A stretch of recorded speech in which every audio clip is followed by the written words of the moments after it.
bom dia! A partir de agora tem o Hora Geral Especial Final de Ano. E hoje nós vamos conversar com o pastor natalino do Ministério Evangélico Cristo é a Resposta. E com o pastor natalino não vai ser diferente com os nossos convidados. Em programas especiais, pastor, indo no gabinete, indo no escritório, e quero agradecer mais uma vez a recepção da equipe do Hora Geral. Eu posso dizer que eu sou de casa, até porque a igreja Cristo é a Resposta, o Ministério Evangélico Cristo é a Resposta, é o ministério em que eu casei e que eu tenho um compromisso com a palavra de Deus e que a minha família frequenta, e eu tenho um orgulho enorme de fazer parte desse ministério, né? E também ouvir as palavras do pastor natalino. Durante o programa, você que já ouvia falar do pastor natalino vai aprender a conhecer um pouco mais e também o que é o Ministério Evangélico Cristo é a Resposta. Pastor, obrigado por esta recepção. Também, para mim é uma grande honra receber não só você, mas poder entrar em contato com a sua audiência. Para nós é um grande privilégio poder receber vocês na nossa casa, né? Principalmente numa data de hoje, que é um Natal. Pois é.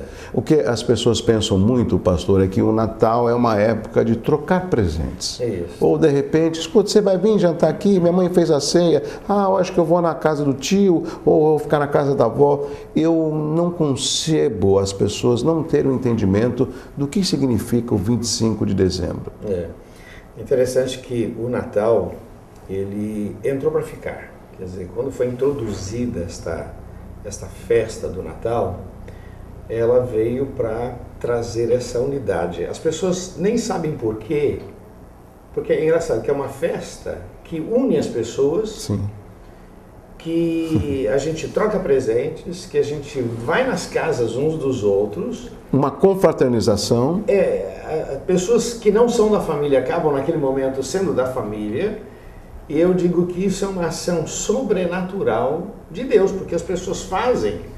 Veja que o tempo todo as pessoas falam de Natal e falam de Papai Noel. Quer dizer, essas duas situações, Natal e Papai Noel, não está dizendo que é família, não está só está dizendo que é o Natal e é o Papai Noel. Não é? Que é os que simbolizam o Natal. Existe uma ação espiritual em que as pessoas querem estar juntos. É interessante que é uma data em que as pessoas se perdoam, as pessoas relevam as coisas. Filhos que há muitos anos não vão na casa dos pais acabam nessa data. Ela é uma data sugestiva. Vou lá pedir perdão, vou me acertar. Então é uma coisa assim sobrenatural em cima de uma data que, por aquilo que a gente vê no comércio, o Natal é presente, quer dizer, vamos vender, vamos comprar, e Papai Noel. Essas duas situações não justificam essa fraternidade. As pessoas querem dar presente para as crianças pobres, vão cantar aqui, cantar ali. É engraçado que é uma coisa sobrenatural em cima de um assunto que nem sempre a pessoa sabe o que de fato significa o Natal. Não é? Então, o Papai Noel rouba a cena. Recentemente escrevi para um jornal. Eu estava dizendo que o Papai Noel, ele é muito bonzinho, mas ele não dá presente para ninguém, né? O Papai Noel também não curou ninguém, não multiplicou os pães, não andou sobre as águas, não morreu na cruz e não ressuscitou, mas rouba a cena. E ao roubar cenas, pastor, eu lembro também de um fato assim interessante. Às vezes no Natal as pessoas falam assim, olha, não vai ter muito o que comer em casa, mas pelo menos um Chester eu já comprei. Ou seja, por quê? Para o Natal. Mas e o significado? E o nascimento? E a data emblemática? Por que a Igreja Católica e a Igreja Evangélica, me corrija por favor, são as que mais procuram mostrar aos seus seguidores, podemos dizer assim, a importância do nascimento de Jesus? A gente tem que lembrar o seguinte, o Natal é a comemoração do nascimento de Jesus. É evidente que as pessoas falam tanto do nascimento, e eu tenho um pouco de dificuldade de entender isso, porque eu agradeço a Deus o dia que minha esposa nasceu. Mas quando eu casei com ela, eu não precisava dela como menina, eu precisava dela como mulher. Então eu celebro a data dela, mas eu não fico todo ano lembrando um dia qual hospital você nasceu, como é que foi. E às vezes nós acabamos parando no tempo num assunto tão importante. E nós, Igreja Católica, e nós evangélicos, nós adotamos a palavra de Deus. Nós só existimos porque a Bíblia é a nossa referência, a nossa fonte de vida.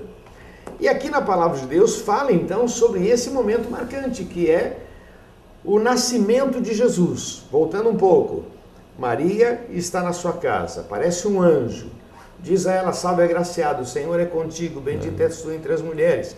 Aí começa um diálogo e ela ficou preocupada: que saudação é essa? Não temas, porque achaste graça diante de Deus. E aí começa a palavra: olha o que vai acontecer com você, vai ser gerado em você uma criança, e essa criança se chamará Jesus. Você vai ter que colocar o nome Jesus. Então, essa história toda, e é interessante, Douglas, que no nascimento de Jesus e na história de Jesus, nada aconteceu por acaso. Tudo tem uma lógica, tudo tem um motivo. E a Bíblia conta isso. Sim. Todo mundo celebra o Natal, deveria ler a Bíblia, porque aqui está a história do Natal. Então, não adianta, se eu quiser saber alguma coisa sobre o Alcorão, eu tenho que ler no Alcorão. Se a história é da Bíblia, eu tenho que ler na Bíblia. Se é de Monteiro Lobato, tem que ler nos livros de Monteiro Lobato. Literatura. Então, a palavra de Deus, ela conta essa história maravilhosa. E fazendo um paralelo, quando Deus criou o homem, Adão e Eva, o Jardim do Éden era naquela região do Oriente Médio, o rio Tigre e Eufrates, perto da região do Irã, aquela região, Oriente Médio. Quando o homem pecou, então ali começou a peregrinação do homem, a desobediência, né? Quando o homem pecou, ele se distanciou de Deus e ele cobriu a sua nudez com folhas. Em seguida, Deus então faz um sacrifício. A Bíblia não diz que sacrifício é esse, mas sabe-se que a pele de um animal cobriu a nudez de Adão e Eva. Subentende-se que tenha sido uma ovelha, mas segue-se que foi a pele de um animal.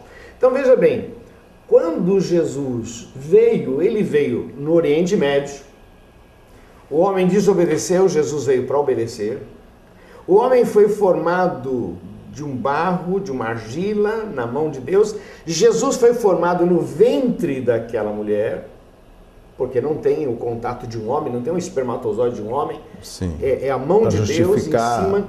Então, é interessante que a gente olhe, e até o nome, né? Porque o nome Jesus em grego significa salvação, e o Novo Testamento ele é escrito em grego. Então, a palavra Jesus significa salvação. Então, você percebe o seguinte, é tudo muito bem estudado, não foi assim casual. Jesus nasceu para salvar, como se fosse uma coisa, olha, o homem se distanciou de Deus e Deus perdeu o controle. Não, tudo foi muito bem encaixado. E Jesus, ele veio para nunca mais sair. Você vê que o Natal e a Páscoa, né, são duas festas ligadas diretamente a Jesus. E são duas festas, uma é o Coelhinho da Páscoa, outra é o Papai Noel. Tentando ainda tirar, mas não consegue. Porque o Natal, ele entrou para nunca mais sair. Agora, pastor, por mais que o senhor tenha dado essa explicação, e essa explicação, ela faz parte da Bíblia, o livro sagrado, por que será que é tão difícil das pessoas entenderem? Porque é meio difícil tentar disputar uma data tão importante pelo significado com o mundo capitalista que nós vivemos, ou o país capitalista que nós vivemos? Essa questão do mundo em que vivemos, o grande segredo da vida com Deus é a fé. As pessoas usam a fé para milhares de coisas, até para investir na bolsa, investe pela fé. E eu tenho um aspecto importante, se eu falar em investir em bolsa, o que está gravado na nota do dólar, né? E também no real, desde quando ele foi criado. Essa observação, uma vez o senhor comentou comigo, eu não tinha observado. Eu queria que rapidamente o senhor explicasse o que está escrito para o nosso telespectador poder entender. O dólar vem lá escrito, Deus seja louvado. E a gente percebe que o dólar, com todas as crises, ele não perde a sua posição. De jeito nenhum. Você pega notas do dólar, que lá está assim, a data, 1908, 1913, e um dólar continua sendo um dólar. Mesmo valor. né? O nosso, olha que já mudou, né? Muito. Cruzeiro novo, cruzeiro. Nossa, cruzado. Cruzado. Agora, quando foi colocado na nossa nota Deus seja louvado, que foi o plano real, 94. de lá para cá, a nossa nota nunca mais caiu. Ela passa por essas variações, e quando a gente fala sobre desvalorização, tal, e todo aquele clima, vamos falar a verdade, desvalorização para a economia, ela é importante. Veja o Japão, veja a China, que quer cada vez mais desvalorizar o dinheiro deles para manter o dólar na posição, para poder, comercialmente falando, o dinheiro desvalorizado faz o produto ficar mais barato e você vende muito mais para o mundo todo. Então, lógico, nós brasileiros, a gente ficou tão feliz, $1 e R$1, nossa moeda está forte. Mas na prática, é melhor que ela esteja desvalorizada para a gente poder crescer, a economia crescer. Mas o que me chamou a atenção foi que a nossa moeda só estabilizou depois que um presidente, sociólogo, antigamente comunista, Fernando Henrique Cardoso. E coloca na nossa moeda, Deus seja louvado. Isso é muito milagre, vamos falar a verdade. É muito milagre, quer dizer, um sociólogo, um homem de uma cultura que eu admiro. Admiro a cultura dele, o conhecimento. Mas assim, o cara dá o braço a torcer e dizer, não, vamos colocar, assinou, Deus seja louvado. E a partir daí, a nossa moeda nunca mais caiu. Pastor Natalino, pastor do Ministério Evangélico Cristo é a Resposta. Pastor, ainda falando do Natal, eu quero ainda falar mais sobre o Ministério Evangélico e Cristo é a Resposta e as atividades. Com relação ao Natal, aqui nós temos também a igreja infantil. Essa linguagem, o ensinamento da Bíblia, a leitura e a interpretação é feito para os adolescentes, para as crianças, para que elas possam crescer e também ter um entendimento do 25 de dezembro, que é o Natal? A nossa preocupação com as crianças é porque elas vão passar por lutas, por tentações, por vontades, como todo mundo passa. Porém, nós estamos numa geração muito perigosa, onde a vida está se tornando muito barata. Você vê os assaltos, as pessoas são cruéis. A banalização da vida. Nós estamos ficando... Então, veja bem, a nossa intenção com a igreja infantil é preparar, em primeira instância, os filhos dos membros. É evidente que aqui nós temos também crianças que vêm, pessoal da favela que vem para cá, tem uma garotada, a gente tem parceria com escola de futebol, então nós patrocinamos algumas dessas crianças no futebol e eles têm que vir à igreja, e nessa de vir à igreja nós já temos vários que já cresceram, hoje são membros da igreja. Mas a nossa intenção com a igreja infantil é colocar princípios no coração dessas crianças, para que ela, quando for tentada, ela possa dizer sim ou não.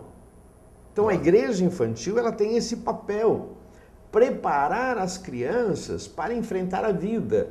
E outra, a igreja infantil não só instrui na palavra, como gera essa sociabilização. Eles acabam vivendo numa sociedade. Isso é muito importante. Isso dá uma autoconfiança, porque na igreja infantil eles também vão apresentar, como no Natal, se apresentaram, agora no domingo, né? Sim. Então eles se apresentam, na Páscoa se apresentam, uma série de atividades, e a gente vai desde do bebezinho, que é o berçário 1, berçário 2 eles começam a gatinhar, então já vão para o berçário 2, e em todo esse processo, até os adolescentes 2. Até o 1 pertence à igreja infantil, depois o 2 já tem uma outra equipe cuidando disso, mas essa é a nossa preocupação. E preparar essa moçada, agora na adolescência, para serem profissionais, para fazer uma faculdade, para poder avançar. E tem sido, Douglas, uma coisa fascinante, né? Porque se a gente pensar há 30 e poucos anos atrás, a gente falava, parecia uma coisa meio utopia, meio... Não. Depois de 30 e poucos anos, nós já temos muitos que são médicos, engenheiros, advogados, né? Os meus filhos mesmo que passaram... Esportistas, né? Então, os meus filhos mesmo que passaram pela igreja infantil, então, minha filha é arquiteta, meu filho é formado em ciência da computação, quer dizer, esse meio também gera... Eu me lembro um caso de dois garotos que chegaram para mim e falaram que iam fazer faculdade. E quando eu olhei para os dois, eu pensei assim, meu Deus, eu conheço eles e conheço o pai. Esses caras não têm dinheiro. Meu Deus. Bom, eu animei, vamos lá. Para poder pagar a faculdade. Para poder pagar a faculdade. Rapaz, Deus abençoou tanto. Os dois fizeram faculdade. Um deles ainda prestou concurso para o Banco do Brasil, ainda passou, hoje é gerente do Banco do Brasil. Quer dizer, E não é fácil, o Banco do Brasil... que vem de uma... O fato de estar na igreja, de estar nesse mundo, nessa nova cultura, eu chamo a igreja, Douglas, de contracultura. Nós somos uma contracultura. Por quê, pastor? Porque nós temos um padrão de vida à luz da palavra de Deus, então tem coisas que a gente faz que as pessoas dizem, não, isso não pode ser assim. Dá um exemplo para nós. Por exemplo, nós temos o hábito de nos oscular. Sim. Nós nos abraçamos, nós nos osculamos, nós viramos uma família. E muitas vezes fora da igreja as pessoas, não, isso é estranho. É verdade. Estranho, né? Mas olha, hoje estranho. Os árabes fazem isso e os homossexuais fazem isso. Quer dizer, nós somos uma contracultura. A gente vem à igreja e de vez em quando alguém questiona, dizendo, poxa, mas você tem que ir na igreja, mas você é obrigado a ir na igreja. Não, não sou obrigado. Você dá o dízimo. Eu sou tão apaixonado que eu vou. Uma vez um moço, um professor de uma faculdade, numa aula, e tinha uma moça da igreja que estava lá na classe, e ele falou assim que os crentes vão à igreja por falta de opção. E essa moça tomou as dores e levantou a mão e disse, professor, deixa eu falar uma coisa para o senhor. Falta de opção é quem vai para o shopping, quem vai para o cinema. Porque eu tenho a opção de ir para o shopping, de ir para o cinema e ir para a igreja. Então, quando eu vou para a igreja, eu poderia ter ido para o shopping, eu poderia ter ido para o cinema, mas eu escolhi ir para a igreja. Então, eu tenho uma opção. O duro é aqueles que não têm essa opção.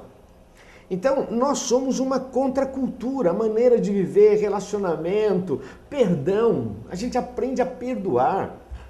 Meu irmão, tem pessoas que vivem uma vida amargurada porque um dia alguém puxou o tapete, alguém falou alguma coisa, a pessoa carrega aquela mágoa. Eu conheci um homem que ele tinha uma bronca de um médico e ele estava no hospital, no corredor, ele viu o médico, ele ficou tão irado, teve um infarto. O que o pastor está falando, o doutor Sérgio Paulo que fala isso, o ódio mata, hein? Nossa. Entendeu? Nossa. Ou seja, então esse ódio que você guarda dentro do peito das pessoas, o perdoar é algo maravilhoso, magnífico, mas não é só pedir perdão, é perdoar. Não, às vezes a gente todo o processo. Pessoas dizem o seguinte, ele não merece meu perdão. Meu irmão, quando eu perdoo, se eu chego, Douglas, eu vou te perdoar, não quer dizer que você merece, significa que eu preciso ficar livre. Eu preciso te encontrar e dizer para mim, já perdoei, acabou. Da minha parte não tem mais nada. Viramos a página. Nossa, eu vou... Mas veja, Jesus na cruz diz, Pai, perdoa-lhes porque não sabem o que fazem. Quer dizer, Jesus ali ele poderia... Falar, não, eu sou Deus. É o seguinte, vai todo mundo para o inferno. Fizeram isso comigo? Então é o seguinte, vamos todos pagar. João capítulo 1... Não teve essa postura. João capítulo 1, versículo 11. Veio para os seus e os seus não receberam. Versículo 12, mas a todos quanto receberam deles o poder de serem feitos filhos de Deus. Ele veio para um povo, esse povo não recebeu. Então agora todo mundo que receber dá o direito de ser filho de Deus. Então essa questão da gente poder perdoar, nós temos um exemplo, que é Jesus. Então perdoou, passa por cima, deixa para lá. Vamos lá, meu irmão. Olha, a gente está cansado de ouvir pessoas dizendo que a vida é uma só. Teoricamente, sim. Teoricamente, sim. Essa é a vida que eu tenho. E curta o que nós ouvimos também, né? Nossa. O que é 80 anos diante de uma eternidade? 1000 anos, 2000 anos, 10 mil anos, 80 anos? É pouca coisa. Muito pouco. Aí as pessoas carregam, não aceitam a Jesus, ignoram as coisas de Deus, tal. Bobeira. Por isso que pregar a palavra de Deus, falar, a gente está falando do Natal, né? Natal para nós é uma celebração, uma festa de alegria, de prazer. E a gente quer pôr tudo isso no coração dessas crianças, porque amanhã elas vão tomar decisão. Existem crianças que crescem depois, não querem ser crente, é um direito que ela tem. Mas eu coloquei fundamentos. Eu, às vezes até brinco que é complicado o camarada quando tem fundamento no coração e decide fazer coisa errada. Quando você tem, se ele tem essa experiência, se ele tem princípio, se ele tem ética, se ele tem o respeito, por que ele procura fazer a coisa errada? Porque às vezes o mundo apresenta as coisas com muito mais facilidade. Pastor Natalino, eu vou pedir a sua licença, a gente vai fazer um rápido intervalo, voltamos já com hora geral especial final de ano, para que o pastor responda, já que nós estamos no dia do Natal, o que o telespectador gostaria de saber, pastor Natalino? Então, eu não devo chamar minha família, não devo me confraternizar. como que eu posso comemorar o Natal e ter o espírito natalino dentro do meu coração, junto com a minha família e os meus amigos? O pastor Natalino responde depois do intervalo.